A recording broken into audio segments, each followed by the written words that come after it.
What's up, guys? Man, I'm telling you, I've been in some of these reptile groups and people got tegus for Christmas. Woo, man, I hope you know what you're getting into. But you know what, and honestly, I'm a fairly new tegu owner, and I'm going to talk about 8 things that I've learned in the first year of, what do you want to call it? Gentle giant, maybe? Maybe gentle giant? I don't know. Depends on what you think or how yours acts. But let's get into it. 8 things right here I've learned as a new tegu owner. Some things that you might want to just keep in mind for your soon-to-be future. Honestly, let's talk about something here. I had no idea in the first year I would have a miniature dinosaur in my house. Okay, what I mean by that is when we brought him home just shy of a year ago, he was probably a third, if not a fourth this size. He was just a little runt. Maybe literally head to bottom of the tail was his body. I had no idea that they would get this big this quick. So something to keep in mind that you got coming is these guys, I mean, he's got to be pushing 20 feet. 20 feet, oh my God, 20 inches. It wasn't too long ago, he was about 18, so I'm going to assume he put on an extra 2 inches. So he's like, dude, I don't want to be on camera. Stop messing with me. But the size of these dudes is insane. And honestly, he still has a long way to go. I knew they'd get big. I knew I was getting a big lizard, just not this big in the first year. I mean, he is huge and powerful. Don't forget that. The size is one thing, but a lot of power comes with that size. So keep that in mind for your near future. You're going to have a 2-foot lizard full of muscle and some really strong jaws coming your way. The next thing I want to talk about are these nails. Look, you know, y'all know I have the iguana and she tears me up, but I didn't necessarily know that the tegu's nails would be honestly just as bad. The iguana is super skittish when she runs, right? And it tears you up. And honestly, I think she knows they're a weapon. Where him, he's just so powerful that he digs them in to push. I mean, look at this. I mean, his legs are so strong that when he digs in, it's very slow. The problem is that he sinks these nails in you.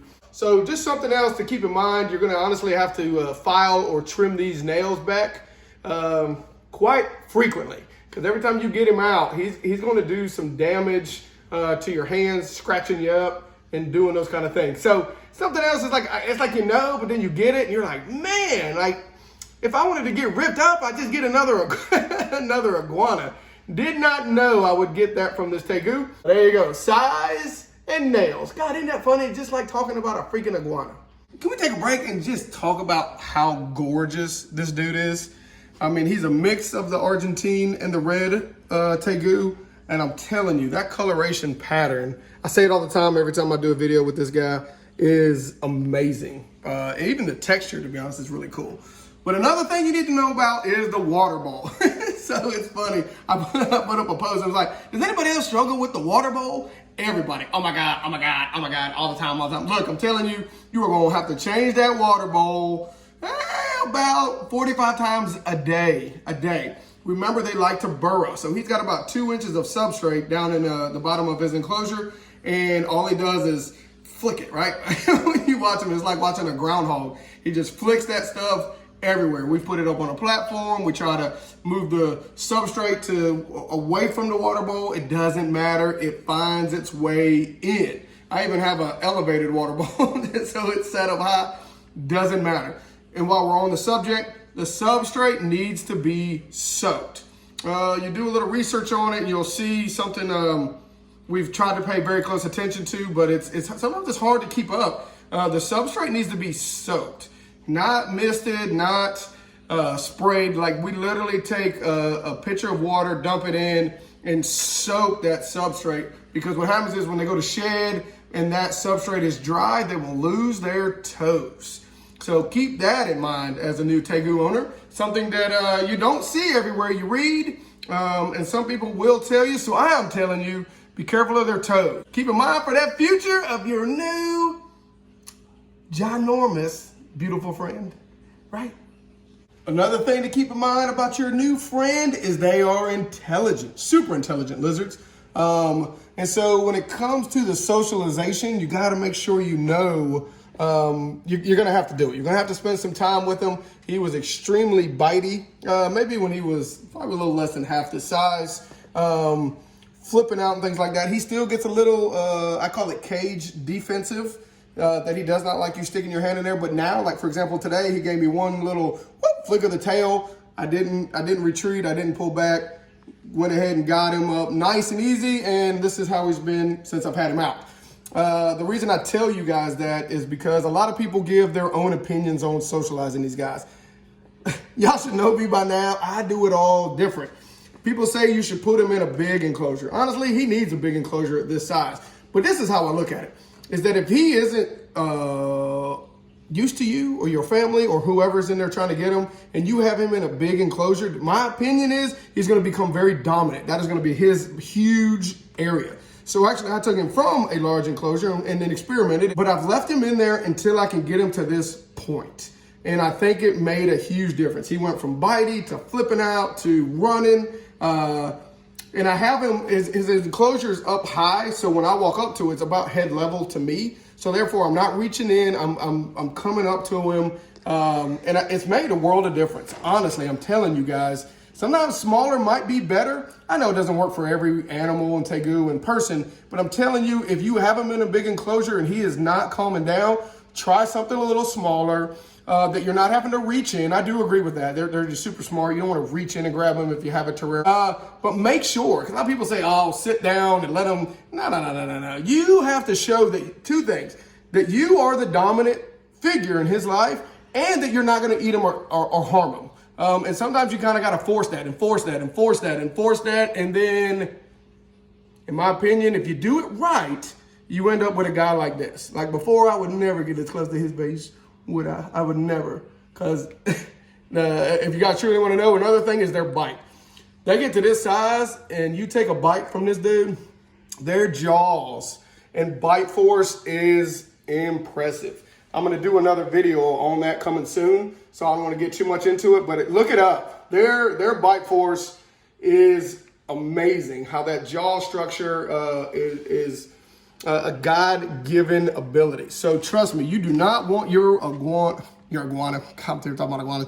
You don't want your Tegu to be bitey at this size. So whatever it is you can do, if something's not working, just try. Just change it up. Do something a little different outside the norm. God forbid, don't post it on Facebook, because all you're going to get is told you're an idiot and you don't know what you're doing. Don't fall into that crap with these Facebook people in groups. Some of them are really good, don't get me wrong, as far as people, but everybody's got an opinion. And if you don't do what they think is right, all they do is try to make you feel dumb. So don't get discouraged. Do what you think needs to be done to benefit not only you, but your beautiful reptile. He's made a little perch on my shoulder, so you just adapt with what they want to do, not with what I want to do. But another thing I want to talk about was their tail. And about their tail is the shedding. For some reason, we struggled. Everything was right. His body, his toes, his feet, everything did amazing as far as shedding, except his tail.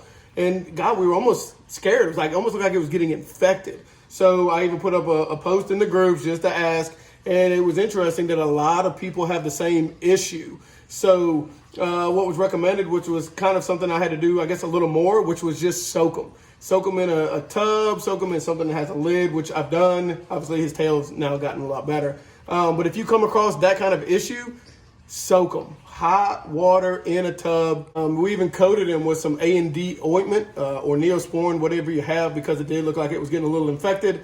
And honestly, about a week later, it started to come. So we do soak them. Sometimes we put them in a tub with a lid so it traps all of that humidity. And other times we put them in the bath, which is actually what I'm about to do right now.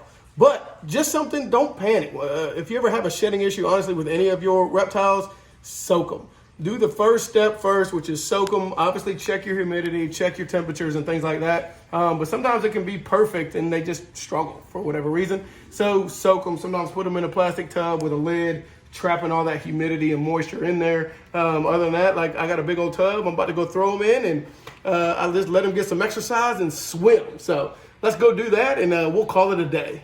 Well, guys, I hope you like this video, as my dog is in the bath. Good Lord, he's gorgeous. Aren't you? You know you are. You know you are. But look, I hope you guys found this helpful. Don't be discouraged by anything that you might or might not see from your Tegu. To me, they're all different. I see it all the time. But love on them, enjoy them, give them a bath. They love it, they do. Get some of that going, especially that shed like I was talking about on their tail. And give them a nice warm bath to help with that. And either way, I mean, my God, just let them soak. And it's a good exercise, so don't forget that either. But guys, until next time, love on wildlife, especially reptiles. Enjoy your Tegu, and I'll see you next time.